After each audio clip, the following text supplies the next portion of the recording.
Merhaba güzel dostum. Bugün sana uzak durman gereken insan tiplerinden bahsedeceğim. Şu hayatta insana zarar veren iki şey vardır. Bir, kendisidir. İkincisi de kendisi gibi olmasını istedikleridir. Şimdi dilersen ilk insan tipiyle konuya girelim.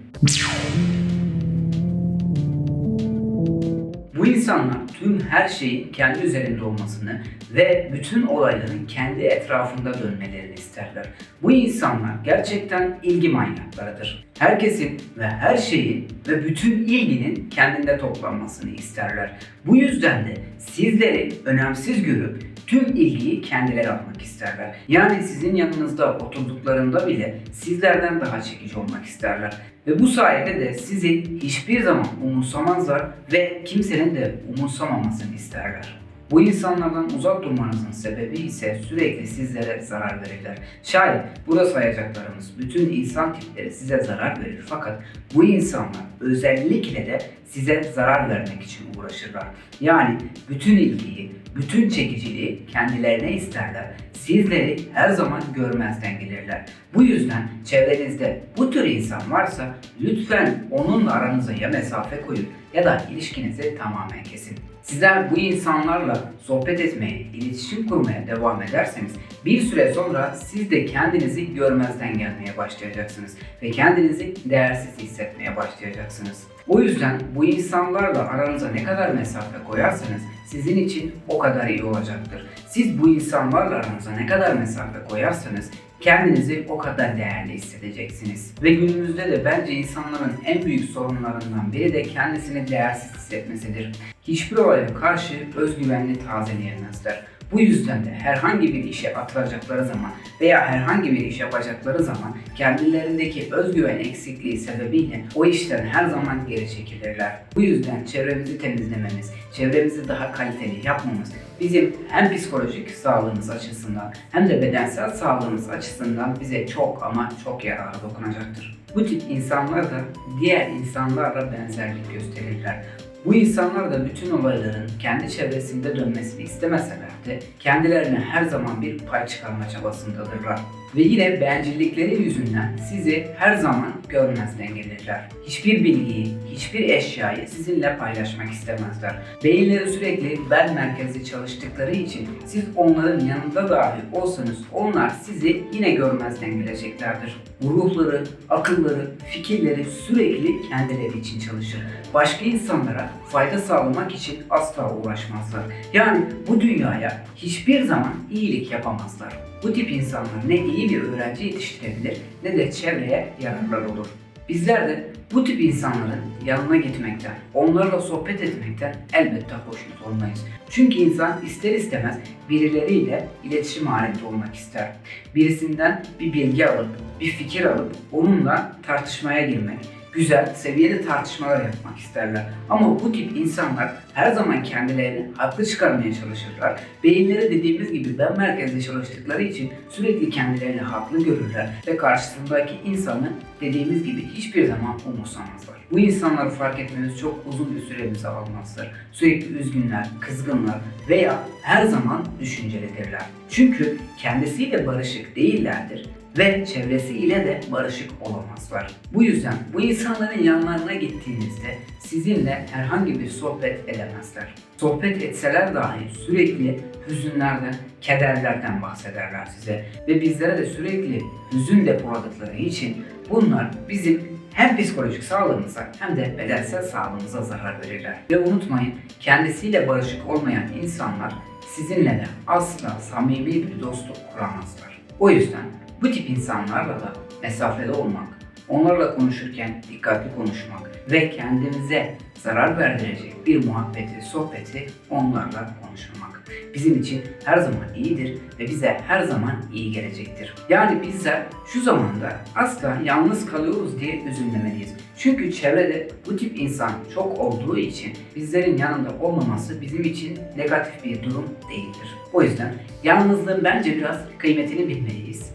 Değerini bilmeliyiz, kendi kendimize yetişmeyi öğrenmeliyiz. Ve bizler de böyle birisi olmamak istiyorsak sürekli kendimizle barışık bir şekilde yaşamalıyız. Kendimizi sevmeliyiz, kendimize değer vermeliyiz. Hayat ancak bu şekilde güzelleşebiliyor. Diğer türlüsü sürekli hem kendimize zarar veririz hem de çevremizdeki bütün insanların bizden kaçmasına sebep oluruz. O yüzden bu konularda bu tip insanlarla konuşurken veya yalnız başımıza kaldığımızda bu durumlara dikkat edelim. Bu insanlar da sürekli çevrelerinde kıskanacak bir şeyler ararlar ve onu bulduklarında ise sürekli kendilerine zulmederler. Yani şöyle bir durumdur, günümüzde bence çokça rastlıyorsunuzdur. Birinde bir eşya vardır ya da herhangi bir şey vardır. O neden bende yok deyip kendi köşesine çekildiğinde sürekli ona sitem eder. Keşke benim de olsa, keşke onda olmayıp da bende olsa diye kendi kendine sitem etmektedirler. Yani buraya kadar geldiğimiz bütün insan tipleri bence birbiriyle alakalı insan tipleridir. Yani sürekli ben merkezci davranırlar. Bu tip insanlarla çoğunlukla okullarda karşı karşıya geliriz. Sınıfta içimizden birisi 90 veya 100 aldığında hemen oradan başlarlar. Ben neden 100 alamadım? Ben neden bunu hak etmiyorum diye sitem etmeye başlarlar. Hem de bunu çalışmadıkları halde söylerler. Hem çalışmazlar hem de bende neden yok? Ben neden alamadım? Ben neden yüksek notu alamadım diye sitem ederler. Aslında bu insanlar çevresine değil daha çok kendi kendine zarar verirler. Bazen belki sizde de oluyordur. Bu duruma hiç dikkat etmeliyiz bazen. O yüzden bundan sonra biraz daha dikkat edelim. Eğer böyle bir probleminiz varsa lütfen hemen çözüme kavuşturalım. Yoksa hayatı kendimize zindan ederiz. Bu insanlarla hiçbir zaman çalışmak ya da aynı ortamda bulunmak istemeyiz. Çünkü bu insanlar tembel oldukları için sizlerin de öyle olmasını beklerler. Sürekli uyumak ve sürekli rahatına düşkün olmak isterler. Sizden de aynı şeyi görmek istedikleri için bu insanlar ister istemez sizlere zarar verirler. O yüzden böyle insanlarla da aranıza lütfen ama lütfen mesafe koyun. Hem de biliyor musunuz en çok da bu tip insanlarla aranıza mesafe koyun. Eğer sizler bu tip insanlarla aranıza mesafe koymaz iseniz ilerleyen zamanlarda siz de ona benzeyeceğiniz için içinizden hiçbir şey yapmak gelmeyecektir. Kendiniz için, başkaları için çalışmak isteyen biri de olsanız bu insanlarla vakit geçirdiğiniz sürede bunlardan soğuyarak kendi köşenize çekilip sadece ama sadece uyumak isteyeceksiniz. Eğer çevrenizde böyle insanlar varsa lütfen onlarla konuşun ve bu durumu çözümlemeye çalışın. Bu kişi çok sevdiğiniz bir kişi de olabilir. Ondan vazgeçmek istemiyor da olabilirsiniz. O yüzden burada size düşen görev o insanla doğru bir şekilde konuşmak ve bu alışkanlığından onu vazgeçirmeye çalışmaktır. Yoksa dediğim gibi aksi bir durumda sizler de ona benzeyeceğiniz için hayatınızdan hiçbir zaman zevk almamaya başlayacaksınız. Ve sizler de böyle olduğunuz takdirde hayatta hiçbir zaman istediğiniz yere gelemeyeceksinizdir. Gireceğiniz sınavlar olsun, gireceğiniz mülakatlar olsun, eğer böyle davrandığınız sürece hiçbir zaman başarı beklemeyin. Çünkü sadece uyumak isteyeceğinizden zihniniz başka hiçbir şeye kafa yormak istemez. Ve böylelikle bizler zihnimize de zarar vermiş oluruz. Aktif kullanabileceğimiz bir zihnimiz olsa bile bizler bu alışkanlığı kazandığımızda zihnimiz yavaş yavaş çürümeye başlar. O yüzden lütfen dikkat edelim ve çevremizde kim var ise, bu alışkanlığa sahip olan kim var ise lütfen onları düzeltmek için çalışalım. Eğer umursamayıp boş ver derseniz bir süre sonra sizler de tembellikten nasıl kurtuluruz diye YouTube'da aramaya başlarsınız. Bence bu tip insanları aramızda hiç kimse sevmez.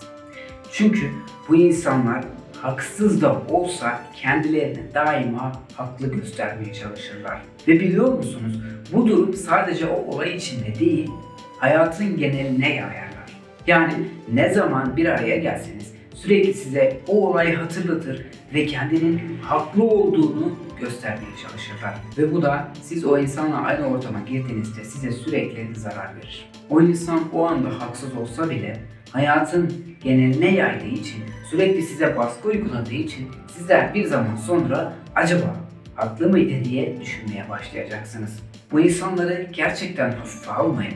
Çünkü sizin psikolojik dengenize çok büyük bir etkileri vardır. Ve lütfen nerede görürseniz görün bu insanlardan daima kaçmaya çalışın. Eğer kaçmayın, ona her zamankinden daha çok yakın olmayı isterseniz unutmayın ki bu size çok büyük bir zarar verecektir. Ve bir zaman sonra az önce dediğimiz gibi sizler de o insana benzeyeceksiniz ve diğer insanları sizin çevrenizden kaçmasına da sebep olacaksınız. Bugün dilim döndüğünce uzak durmanız gereken insan tiplerinden bahsettim.